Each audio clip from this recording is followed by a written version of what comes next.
भीष्म को सब जानते हैं, द्रोणाचार्य को सब पूछते हैं, पर क्या आपने उस योद्धा का नाम सुना है जो महाभारत के युद्ध में लड़ा और फिर भी जीवित बचा, अमर बन गया, जिसका नाम इतिहास की भीड़ में कहीं खो गया?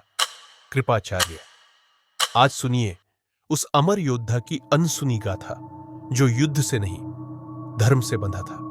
कृपाचार्य का जन्म जंगल की गहराइयों में एक ऋषि तप में लीन था। उसका नाम था शरद्वान। उसकी तपस्या इतनी प्रबल थी कि देवता भी विचलित हो उठे।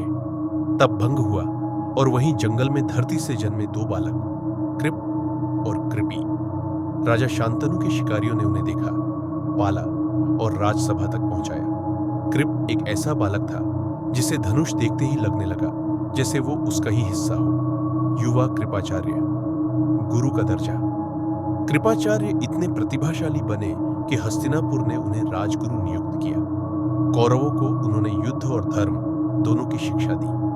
भीष्म और द्रोण की छाया में रहकर भी उनका तेज कभी मंद नहीं हुआ। वे जानते थे, शस्त्र से पहले शास्त्र को समझो, युद्ध से पहले धर्म को जानो। महाभारत युद्ध में प्रवेश। जब धर्म और अधर्म आमने सामने आए, कृपाचार्य ने कौरवों की ओर से युद्ध में भाग लिया, पर वो अंधे समर्थक नहीं थे। हर वार में उनके भीतर न्याय की आवाज गूंजती थी। वे युद्ध भूमि में अर्जुन, भीम और सात्यकी जैसे योद्धाओं के सामने डटे रहे, धैर्य और धर्म के प्रतीक बनकर। युद्ध के बाद का मौन। 18 दिन बाद कुरुक्षेत्र शांत था, या कहें मृत था।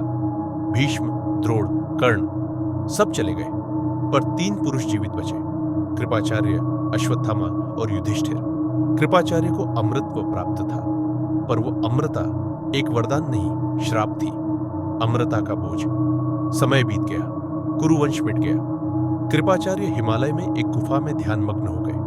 न कोई सिंहासन, न कोई सम्मान, बस एक मौन जो सब कुछ कहता था। एंड सीख। महानता हमेशा उस योद्धा की नहीं होती जो सबसे ज्यादा लोगों को मार दे, बल्कि उसकी होती है जो धर्म को जीवित रखे, भले ही इतिहास उसे भूल जाए।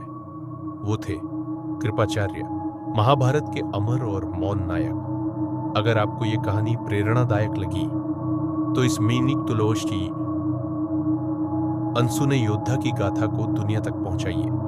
वीडियो को लाइक करें, शेयर करें और चैनल को सब्सक्राइब जरूर करें, क्योंकि इतिहास को याद रखना हमारा धर्म है।